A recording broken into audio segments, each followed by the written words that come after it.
Hello and welcome to another episode of ADHD Goals. I have a very special guest today. We have Katie-Marie Lynch, and she is another of my fellow ADHD coach trainees at ADHD Works. And I'm very excited to welcome you onto the show. How are you doing, Katie? Hey, yeah, hi lots. Yeah, so excited to be here. It's really exciting. I've done anything like this before, so I'm just like all the dopamine right now. Oh, well, that's good to hear. Well, the good dopamine, I hope. Excellent. Best dose of dopamine, right? Yeah. So tell the listeners what you were up to. Speaking of dopamine, tell the listeners what you were up to last week. You had a busy week, didn't you? Yeah, they're really busy. It's been great. I joined like a little dance school near me, and I've just been like non-stop rehearsals, and I've been performing on Friday, Saturday, Sunday. So I've been doing tap dancing, which is so great. And I was actually thinking the other day that I think tap is for me. I think it's like such a good like hyper focus. It's like auditory stimming basically, but with your feet. You use your feet as a fidget toy. It's great. So Yeah. it's been a really, really fun weekend. It's just waking up this morning and being like, oh, it's very quiet. Yeah. No, I think yeah, to talk about things that are good for ADHD, obviously exercise is a really crucial one, I think. But it's quite difficult to, well, maybe it's not difficult to find one that suits you, but you know, the solo pursuit of getting fit or going to the gym, that sort of thing, that can be you can really focus on that for like 1 or 2 weeks, but then once that interest goes, it's like when people go join a gym at January, and then don't go again for the rest of the year. But I think if you can do something where you know you can be held accountable to it because you've got to practice with somebody else, or if you're going with someone or playing a team sport, I think it's really useful. Yeah, I definitely agree with that. And I feel like for me, I feel like a lot of exercise I really struggle with. Like you were saying, like I just get bored. Like the first few weeks, I'm like, oh, this is great. I'll buy all the trainers and all the kit, Yeah, download all the apps and be like, it's gonna change my life forever. This is the one. And then I'm just like, yeah, it's not for me anymore. But for some reason, dance was just really stuck. So I started when I was like 3 years old. yeah, Uh, and then, yeah, like I had a bit of a gap in between, little bits here and there, but it's just stuck, especially tap. And I think it's just really grounding, I think, for me. yeah, yeah. I think for me, football is probably the only thing that I can consistently stick to. Mm. Um, like you say, I lose myself when I'm playing football. Just get into flow and don't concentrate on anything else. And I think that's really a really good element of it. But it's also something that is block booked in my calendar, so I can't miss it, but I can't opt out of it either. Um, uh, but all of the things, yeah. For example, I have tried a few times to do BJJ, like Brazilian Jiu-Jitsu, and like you say, you when you said, I bought, buy all the equipment and everything. Yeah, I've bought like a couple of the gis, which is the outfits, and then it can be quite expensive to pay up for the memberships. Mhm. But I just found that getting there, this particular place in Acton was it's just so, the traffic is so bad at the times that I needed to get there. So it was putting up quite a bit of a barrier to me going. And so, yeah, that was one of the things where I spent a lot of money, all the kit and no idea.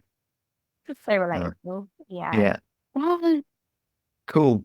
Well, I'm glad to hear that you've had a good week of how long were you practicing for? Because it was a show, wasn't it? Yeah, it was a show. Yeah, so it's quite a good few months build up, and yeah, it's a lot. But I think having that accountability is always really helpful. Like you're saying with the exercise and stuff, it's like you got to be there for your team, like everyone on stage. You don't want to be that gap in the middle. So you're like, even those Yeah, days, like I just want to have a nap. No, like no, that's yeah, right there. But yeah, good few months. Yeah, great. good stuff. So tell us a little bit about yourself, as in, your journey through ADHD and your experiences with that?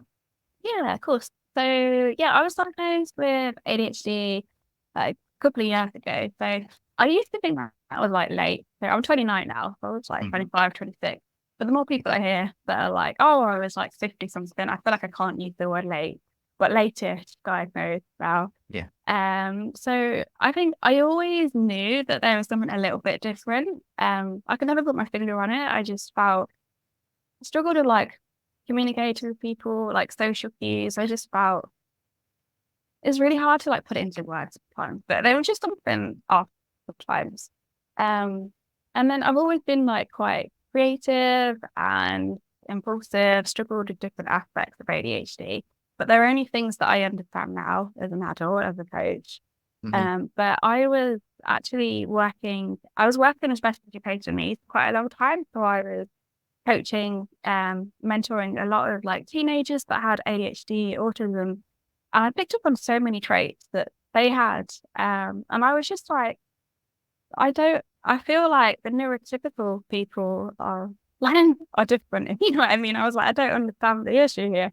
I had one of the guys that I was looking after, they had an educational psychiatrist come in to support this guy. And they basically turned around to me and they were like, oh, it's really good that the staff are also neurodivergent. I was like, yeah. There's me like looking behind me being like, yeah. Oh, me? You talking about me? And the guy was like, oh, yeah, you're classic. And I was like, okay, that's interesting. Struggled with like anxiety before, but I never even considered that the people that I was supporting could have the same, neurotype as I did. So yeah, I went to the GP. The first time I went, unfortunately, I had an experience that I think is quite common, especially with women. They were just like, no, if you do have it, it's obviously very mild, and your job, you've got a master's, you're doing too well, don't worry about it. And I was just like, okay. And again, you don't have the resources at that point to understand that that's incorrect. GP doesn't have that specialist knowledge to make that decision. So they put up the barrier straight away. And then there was a few times when I was at university as well, where a few lecturers had picked up that I was struggling. The way that I would write my essays was always quite chaotic, which was one of the like red flags that one of the lecturers brought up was like, is everything okay? Is this how your brain functions? Just like jumping with tangents all the time? And I was like, well, yes. And my lecturer was like, well, yeah, like you might want to look into it. So I went back to GP. It took about 3 attempts, and I actually had a new doctor. And again, tip, if your doctor's not listening, just get another doctor, because sometimes you just have to. But this doctor that I spoke to, she was so lovely and she really knew her stuff. And she was basically like, you're classic. Like, she's like, you're a classic female ADHD. Like, and she's like, I'm really sorry that so many people have like pushed back on this diagnosis. So they did the questionnaire thing, the self-report thing that you have to do. I got a full house. So I was like, yeah, 100 marks, Last time I've got that in an exam before. And then, so I got booked in. I was really fortunate actually that this GP knew about the right to choose process. Yeah. So instead of having to go straight onto the NHS waiting list, which would have been probably like 8 years, most likely. And it was through the NHS, but they put me onto the provider through Psychiatry UK. And then I had my assessment, took probably like a year or so, and I went through titration, and now I'm medicated for my ADHD. But I mean, outside of the whole like med diagnosis thing, the main part of my journey has just been very eye-opening. And I think the thing that I hear so much from people that I've been coaching, my friends that have ADHD as well, is just when you have that realization, when you go through those tick boxes and you're like, oh, that makes sense.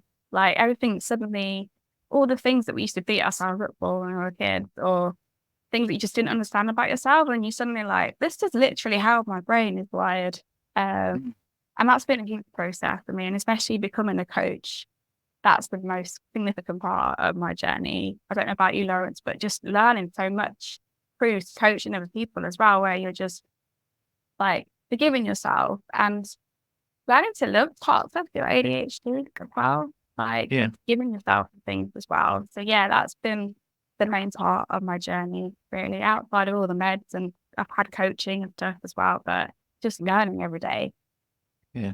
I mean, one thing that made me, well, I was going to say made me smile, but the thought of you having chaotic essays. Like the nerdy way ever. I mean, know. yeah, I'm just find myself a little bit intrigued as to like what was in those essays that people Oh, go. You know, I read some of my like uni work the other day, and I was like, the answers are in there, but it's just not. Yeah, And when I was choosing my dissertation at uni, I think I changed my topic about 12 times, and I ended up writing just the most abstract thing like a week before, and even my lecturers were just like, "We give up. Just choose something." yeah. No, it's. I mean, I people would say to me, um, you know, conversations with me were like going into a forest that you know only I know the way out of, or occasionally. And yeah, I mean, I think that's probably one of the common things that people, you know, my friends would say about me is this like what I talk about is just completely baffling. Um, and yeah, I really thought that I don't tend to talk in straight lines. It's all over the place. Um, but yeah, definitely getting the understand when that light bulb goes off about understanding that ADHD is it, because I didn't even I was so ignorant of what ADHD was. I had a vague understanding that it was something that people had. I associated it, you know, with like American movies. You know, you had it was like naughty boys that would have it. But it was only until I did any research on it. It was suggested to me by a therapist, and only until I understood what the symptoms is the right word, but you know the characteristics of it. And yeah, you always think you understand that there's maybe something that's a little bit different about the way you are, but you've only got your own perspective to understand. You only live inside one brain. But you know, I had loads of people that would say to me, you know, in conversations like, "You really think too much." Like, you know, it's really when you're explaining things, why is that important? Why are you thinking about it in that way? And you've always understood that that's just how you think. You assume everybody's the same, but it's only when people say, "No, that's weird," that you go, "Oh, okay, maybe it is slightly different." But I agree with you. Like, there's I wouldn't change. I mean, obviously there are things that I would change, but I love the way my brain works.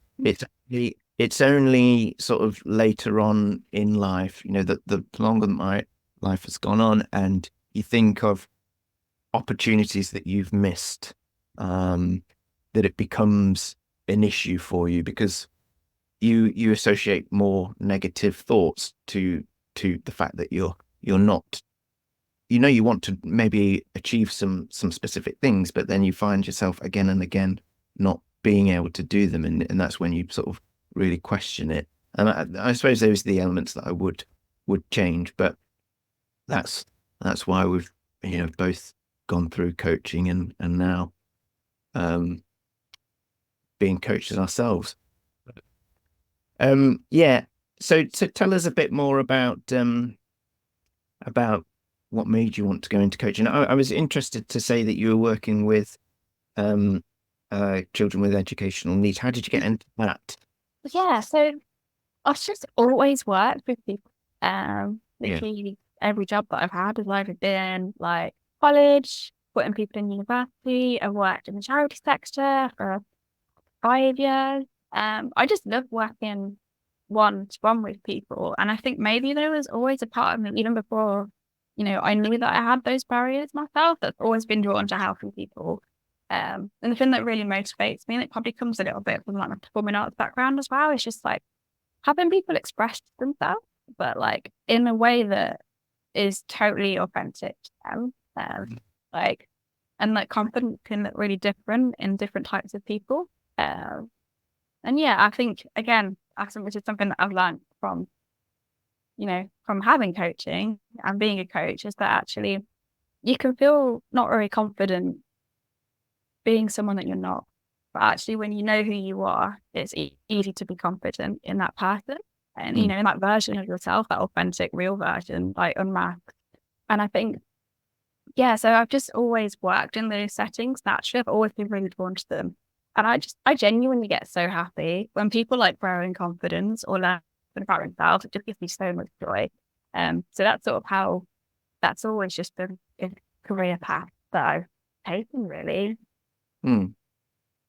It's interesting because my girlfriend is an actor, and she says there's lots of people in her field that sort of ADHD or suspect that they have, and I think it's interesting about what you're saying about feeling you can be yourself. I think you spend a lot of time masking that you don't necessarily have an understanding maybe of being yourself, or not wanting to reveal that in public. So there's something about maybe pretending to be someone else that you can get into that unleashes something that allows you to feel good, I suppose. Yeah, I do think there's definitely something in there as well. I know a lot of people that play like Dungeons and Dragons or things like that as well. Like role play seems to be, there's quite a lot of like neurodivergent, neurospicy people that seem really into that. And I wonder if there's just some safety in, having a script or, a safe place as well. I think a lot of it though has been around safe people as well, people that get it, and having your tribe. I know there's a lot of community in like performing arts and things like that as well. I think that's so powerful. Just people that aren't going to judge you just for, if you're stimming or on a rant about a really specific weird niche that you're currently really into. Just being around the right people, I think, is so powerful. So, so have you been? How has your journey with coming into coaching gone? How have you been finding that? Yeah, no, it's been very eye-opening. It's been really interesting to just see how much interest and need is out there as well. So actually, I was working full time, and I was like just waiting for a new job to start. And in that interim, I was like, right, I'm gonna just focus on this course, work on waiting, and I'm just gonna, just see where it goes. Put a bit of interest out. Just putting like feelers out on LinkedIn. The amount of people that have messaged me, and people that I've not spoken to in like a long time, complete strangers, have just been like myself, or I know someone else that's, really struggling. And it's just been very eye-opening to see how much of a need is out there as well, and just where you can go with it as well is really exciting. And it's just been so nice to work with other coaches as well on the course that are all just like yourself, that are just very like-minded and just want to help people and have different, all different but also really similar ways of thinking about the world as well. That's been really interesting for me. Just that community aspect of coaching is great. Yeah, it makes me think when you were saying earlier about you went through the right to choose path. And I think, the situation that we're in at the moment, like you say, you put out some feelers on LinkedIn, and there's so many people responding to that now. I think we're caught in this situation where obviously there's more awareness of it now, so maybe more people are identifying as potentially having ADHD, but then they fall into this scenario where you can't get diagnosed because the waiting lists are so long, and then to be able to do anything about that, to change that, you've either got to pay some money, but then until then you can't get the help that you need to address it. So there's lots of people that are stuck in that sort of no man's land of not knowing what to do. Yeah. I wonder if it's worth. Do you want are you able to tell me a bit more about the right to choose process, just in case there are listeners out there that are sort of really in that, just wanting to learn a bit more about ADHD and they don't know what to do? How did that work for you? Yeah, of course. Yeah, so a lot of people, like you say, a lot of people don't know about it. A lot of GPs don't know about it, which is, yeah, I've heard this quite a lot as well. But basically, under the NHS, Mhm. every patient has the right to choose where their service is provided from. And that's not just for ADHD, that could be for literally anything. So basically, especially if you've been stuck on a waiting list with the NHS, you've been referred by your GP and they said, oh, it's going to be ages.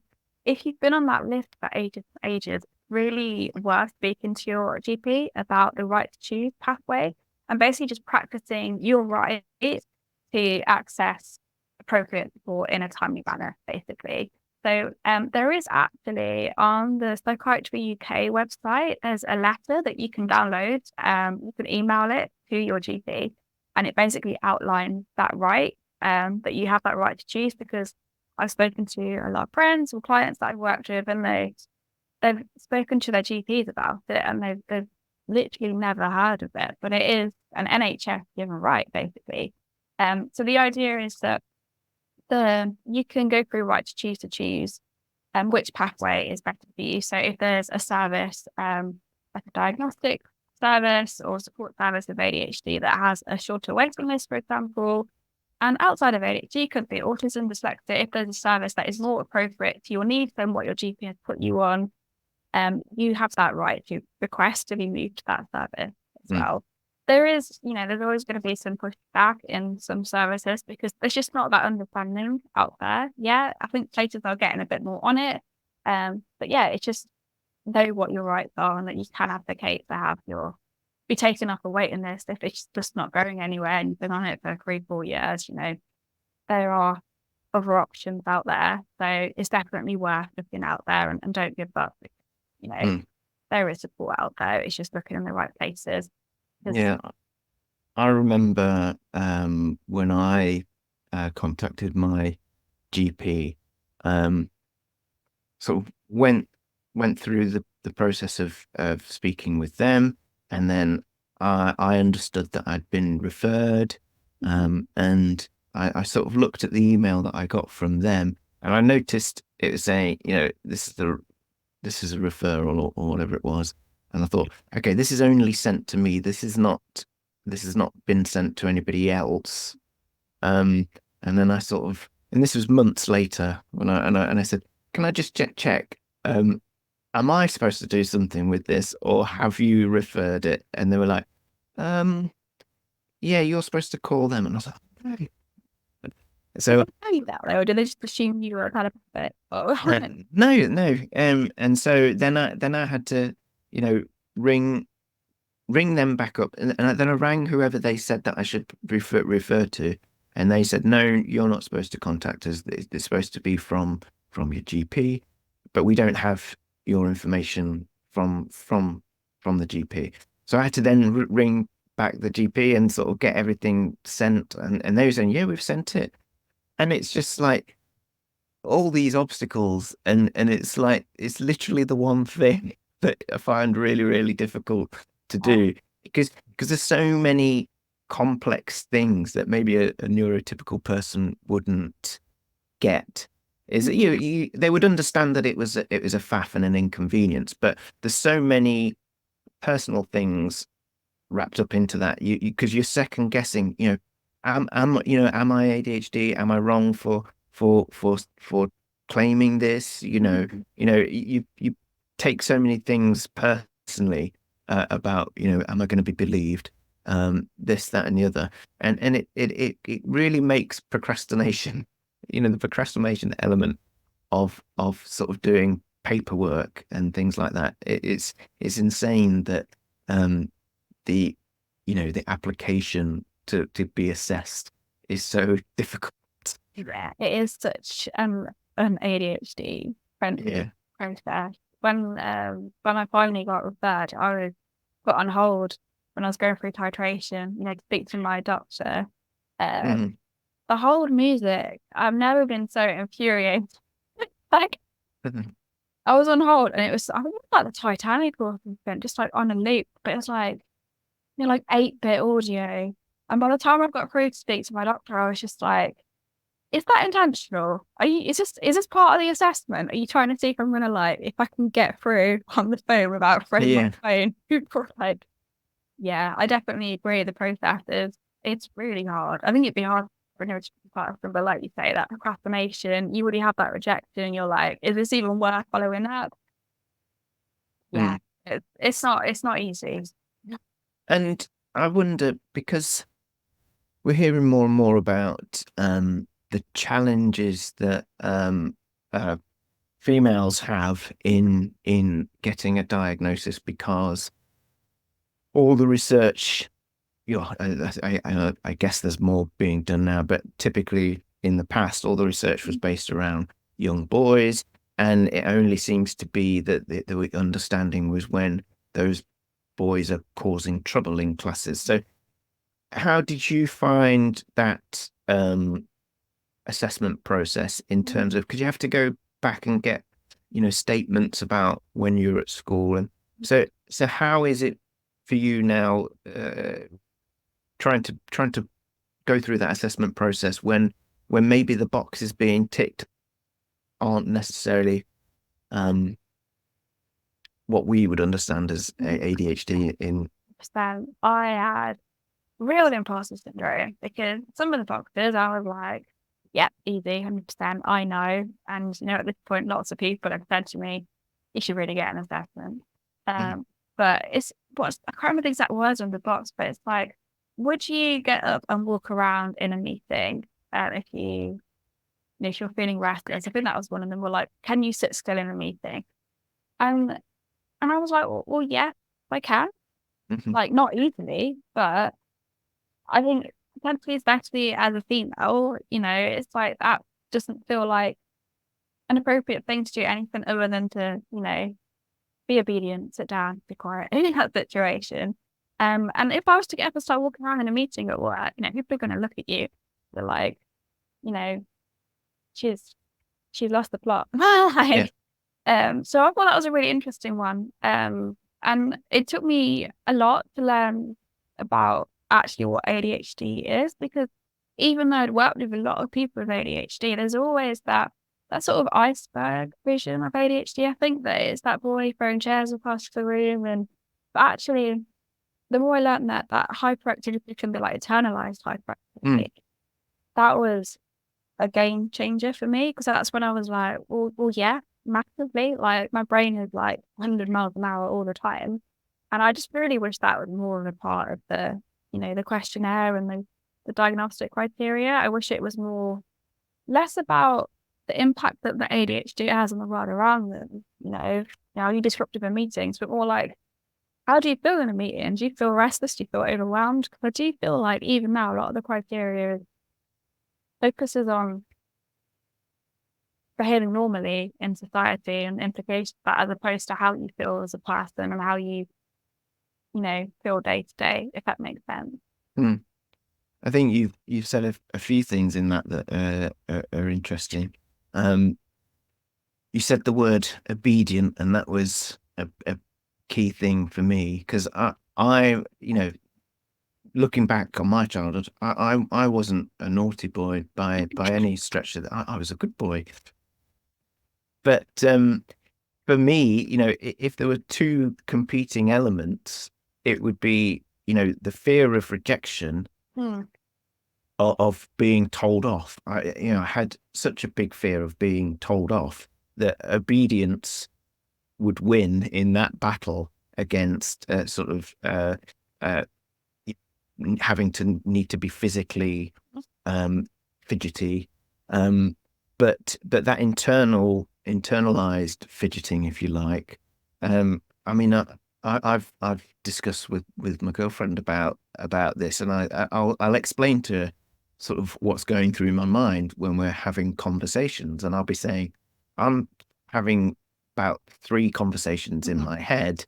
I'm listening to her, but I'm thinking about what she might be thinking about, And then I'm thinking about my responses, like 2 or 3 different responses, and then I'm thinking about how they're going to go down, and then remembering things from the past and all that. And she's like, "No, that's not how my brain works." And I was like, "Oh, okay." And she's like, "That must be very tiring." I say, "Yes, sometimes it is." Really is. It's really weird when you realise that that's not how everyone's brain works as well. That moment of like, what? You just have one voice in your head. Like, but what about the like radio and the like? Well, yeah, but I think she's sussed me out a little bit now, because there'll be lots of times, and because we've spoken about it together, there'll be lots of times where I know that she's figured out that I'm thinking about something else, because she'll be talking about something, and then I'll sort of smile or have a little laugh to myself, and she'll go, "What?" And I'll go, "No, it's nothing." And in that, like, well, in that sort of split second, it feels like an age to me, because I've thought of I've maybe taken a leap and made a little joke for myself, and then I've thought to myself, well, maybe that's not appropriate to say, or it's a bit too random or too far a leap to for it to be funny. But I saw all the mini steps in the way, and it was like a nice little joke for me. And then inevitably she'll say, "No, but I want to know, because I'm missing out on what it is that you're thinking." And inevitably it won't be as funny when shared, because the moment's gone and there wasn't any of the things in between. I made those bits up, and it's like, yeah, I told you it wasn't very funny. Don't feel right. But you're in little like audio commentary. Yeah. All the time. Yeah, I always feel really guilty though when someone's telling me something really important. But as I've got older, I realized it's really not optional. I feel like with a shout out to all friends and family is like, if I drift off, you could be telling me that I've won the lottery, but if I'm just like, God, like, Mm, mm. And there'll be times where, something triggers you, and then you go off in a different direction, and then you can't contain it, and you think, I need to tell somebody about this. And yeah, but yeah, it can be tiring. So, tell us a little bit about what you want to do with your coaching, and whereabouts we can find where you live on the World Wide Web. good. Yeah. So coaching, I'm really all about helping people to, build that confidence. All the stuff that we were saying earlier about unmasking. I think too, because I've been there, I've been that obedient, as I was saying earlier. And I was like, I think it was the thought of breaking that mold was so terrifying that I didn't fish it at all. I'd just sit there and channelize energy. And yeah, so I am available now for one-to-one support and coaching for people. And my approach is very, very much about finding the techniques and strategies that work for me. I've had coaching before. I've had ADHD coaching and I've had standard coaching. And I just know how important it is to have someone that, gets it. Because the worst phrase that I ever heard was, let's just focus on one thought for this whole hour session. And I was just like, that is literally impossible. It's like stapling jelly to a tree. It's just not going to happen. Like, there's got to be structure, but I need support in that. And if you come for coaching me, I will find those strategies. I fully understand if you go off on a tangent, I'll bring you back, but I'm not going to judge you for that. Now this is your fault, because you said stapling jelly to a tree. And now we're off. And now I'm just thinking about how that would actually work. Well, yes. But yeah. Oh, now I can't stop Pretty thinking. nasty now, though. That was a bad analogy. Yeah, I genuinely like. I know it sounds really cheesy, but the more that I coach, the more it just brings me so much joy to help people. And I've gone through that journey, and I just love passing that on to people. And yeah, I am available for one-to-one support. I'm also looking into making some resources in the very near future and delivering some training around neurodiversity applying for things like access to work, to get through those sort of frameworks that aren't really designed for, neurodivergent brains. So just explain a little bit about access to work, in case, because we spoke a little bit before about, the challenges with getting an assessment, and then, what you can do with the right to choose. But if people don't know, what is access to work? So access to work is a little hidden gem. I think a lot of people don't know about it, but really should know about it, because it's basically if you are in employment, and also if you're self-employed as well, or if you have a job offer and you're knowing you're going to start or you're about to start a business, you don't need a diagnosis.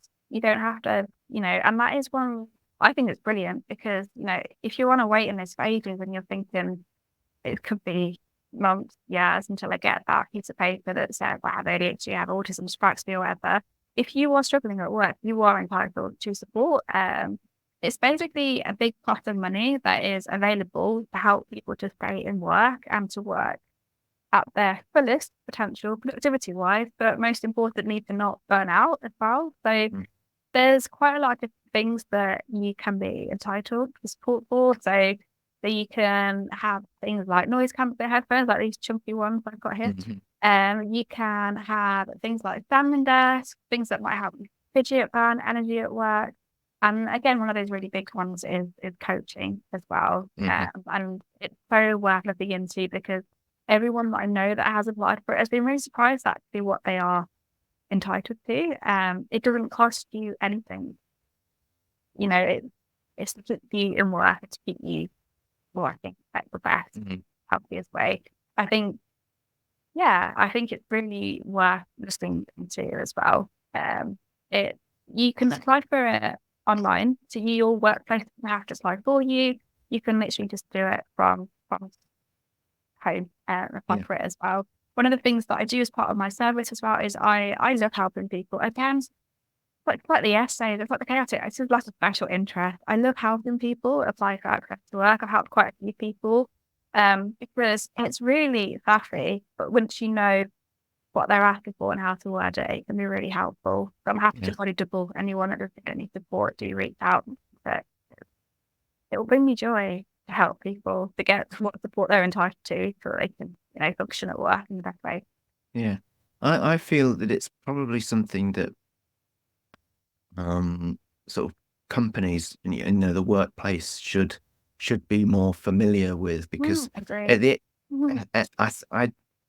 I just wonder whether there is, now that there's more awareness of ADHD, and more people are inquiring about it and trying to get assessed, I feel that, companies are either being really sort of receptive to that, but I think there's another chunk of companies that are like, oh no, what's this thing that we've got to now? Extra work that we have to put in. They don't realize is that actually they're going to have much more productive staff if they've got the support that they're, legally entitled to.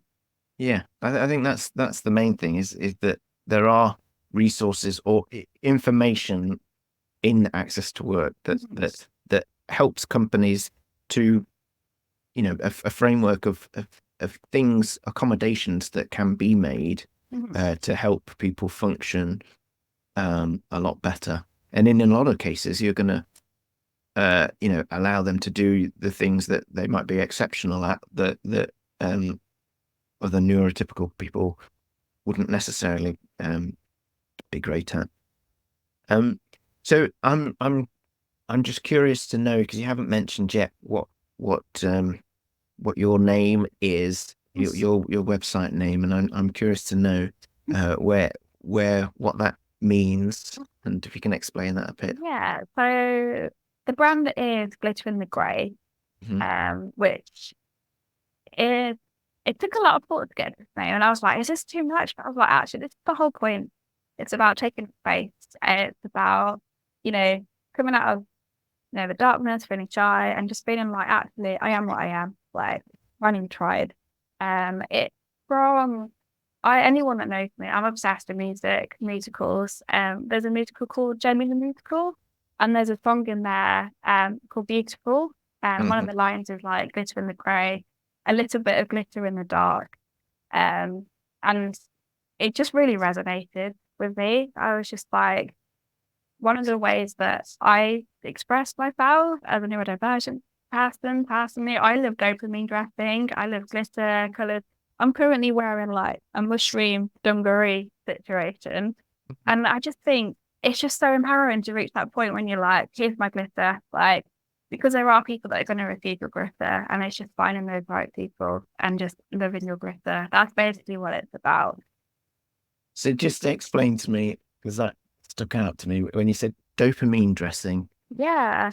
The dopamine dressing is basically dressing for yourself in a way that gives you dopamine. It's like not necessarily traditional, quite often colourful, like quirky, clashing sometimes. And yeah, if I'm having like a down day or just got to do something really boring, then quite often I will just wear as many colours as possible. And I genuinely just do it for me. Like, and it's really nice at the point in my life where I can say that, because mini me, like younger me, would just be like, don't look at me. Like I would just blend in. I'd rather like camouflage, just blend into the wall. But now I'm at the point that I'm like, this is fully for me. I feel happy wearing colours because I can look down and just feel like, wait, it's bright today. Yeah, and it's great. And I love looking at other people's clothes and stuff, and so that it's just contagious when people are dressed like confidently, colourfully. It's just feel good. Yeah. And am I right in saying, because I think you meant, well, you didn't mention it earlier here, but you've recently had your website done, haven't you? Yeah, I made my website myself. And there is glitter on there, isn't there? Quite a lot of glitter. The amount of time that I had crashed Canva to make that website, but we got there eventually. There's a lot of layers of glitter.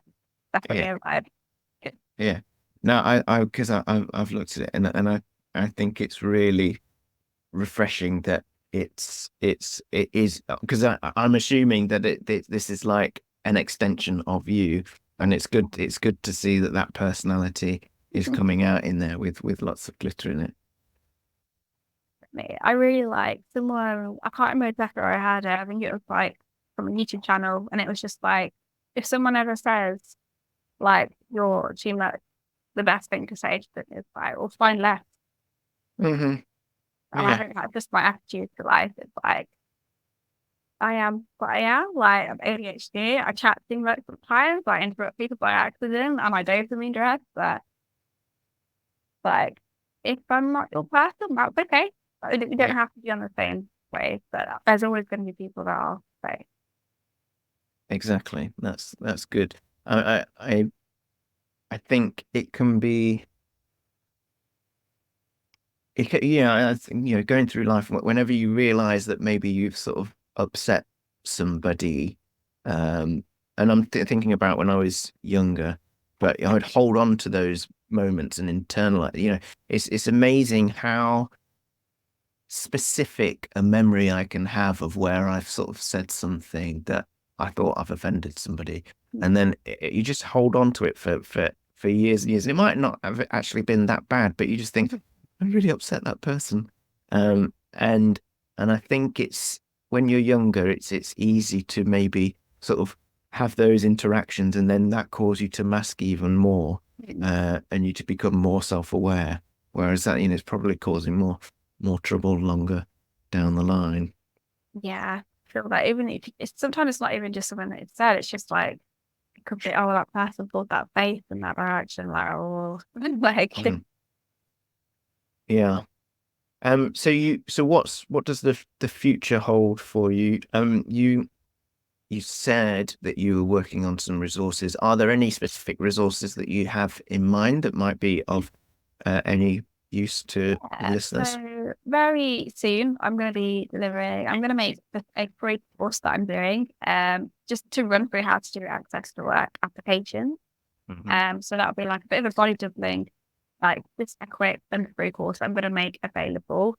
Very soon as well, near the end of the year, I've been invited with do a talk with young women Trust, which is an amazing charity. Well, I'm going to be delivering a session, a webinar about applying for work with ADHD, autism, dyslexia, and sort of tackling those things like imposter syndrome, your right to disclose or not disclose, and all those things that can make it a bit trickier with applying for jobs like that as well.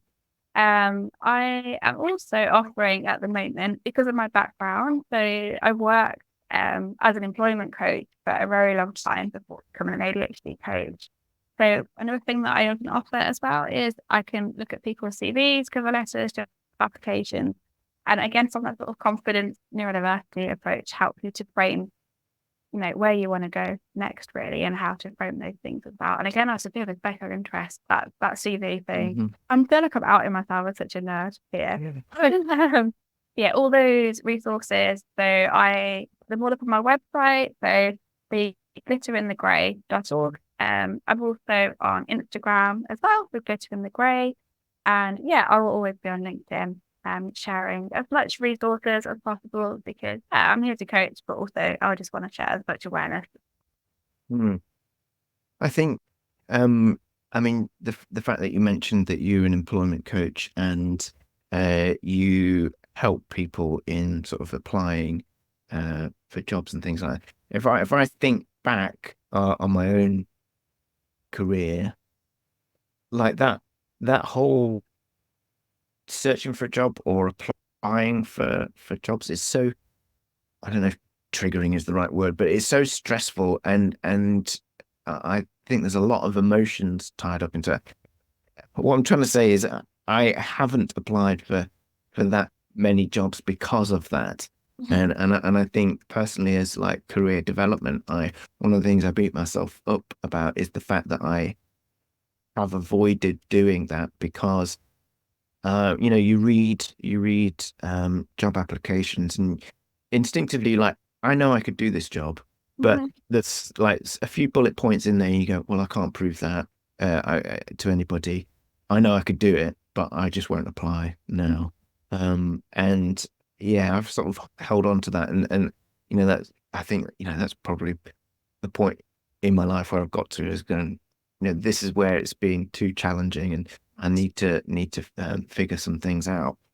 So that's a really important thing that I think you can help people with, because I think it can be life changing if you can help people get the jobs that they want, I suppose. Yeah, it's something that I love doing about it, because I think quite often people are trying to cram themselves into this box, when they're applying for jobs. There's just so many things that make it challenging when you're looking at those job descriptions, and they are quite often written in such a abstract way. Like, just tell me what the job is, what you need. And again, that imposter syndrome seems to be so common with a lot of neurodivergent people, and overthinking that can really hold people back from applying for jobs. But it's such a lovely feeling. I've had quite a lot of, again, neurodivergent young people get into work, and not just work, but work they actually love. And I just think that it's so wholesome that a bit of compassion and understanding. It's like finding the right path. When I speak to people with ADHD, and for me personally, the sense of purpose is such a big thing, and I think it's a generalization, but it tends to be that people with ADHD can't separate necessarily a job as a thing that they go to work to do. It has to be something that they feel attached to, which is why they end up burning out and working too much, is because that they confuse, well, they enjoy it up to a point, but then it has to be a source of their own personal validation as well, and it become quite tricky when they do get closer to burnout. Yeah, definitely. And I think a lot of it as well is understanding what rights you have in the workplace, but also understanding the access to work, and how to talk about what your needs are, and understanding what your needs are as well, so that when you are in a workplace that you've got that support and you don't feel like a burden, which is such a hard thing sometimes to ask for help. definitely not something that came easy to me, because I was always like, well, even when I got my diagnosis, I was like, well, what if it's wrong? But yeah, Mm, like it's just being able to ask for help in work so that you can be at your best. And actually, that is in the company's interest. So mhm. that's super helpful to feel comfortable in doing as well. Just a thought as well, like having seen on the inside, because when I was working at a small company, if anybody's like afraid of applying for jobs Mhm. because of certain elements within an application, is to understand that the person that wrote the job application might not necessarily be closely related to the job function itself. True. They're probably compiling the job application from reading other companies' job Mhm. applications and trying to match it up to that. They've asked the person who's probably, responsible for it in department, but they're too busy. And so they're sort of collating it of what a job application should look like, but it might not be, it might not be the specific things that they are really looking for. And when they have the applicants, they're going to be judging it on lots of different things like, culture and whether they think they'll fit in. So I think it's important to say not to get put off by too many things that are maybe seem too specific and just to go for it. But that's easier Yeah. said than done. Yeah. It's easier than done, massively. And I think a big thing as well is to just like trust in the process that like you are in control. And I think this is the thing, like, I think a lot of people, myself included, it's like all or nothing. It's like if I apply for it, then that means I have to do it. Like, and actually, there's so many steps where you're in control. Like, you apply for the job, you might get an interview, you might not. If you get an interview, you can prep for that interview. And in the interview, you can interview the company as well to see if it's the right fit for you as well. And, you know, you've got options. But I think when you have that, like, sort of mindset and that way of thinking, it is really hard to not just look at a job description and imagine yourself in that straight away. I mean, like, I can't do that. But there's so many steps in between you finding out and that actually you are in your rights to interview that company as much as they are to you as well, to make sure it's the right fit for how you work and what you want to do as well. Yeah.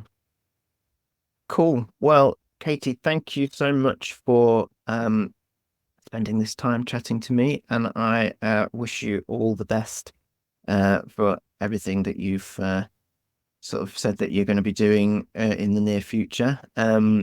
And I know you're going to be great with the ADHD coaching. So I want all the listeners to head on over to your very glittery website and check out for when those resources become available. Thank you so much. And it's a pleasure. Right. No worries. Okay, well, take care, and I will speak to you soon. Well, there we have it. Thank you so much for listening this far. If you want to hear more episodes, then please subscribe on YouTube or whatever podcast platform you use. It really helps to spread the word. So if you know anyone this episode could help, then please share it with your friends. If you want to follow me on social media, I am on Instagram at ADHD_goals, and you can find me on Facebook too.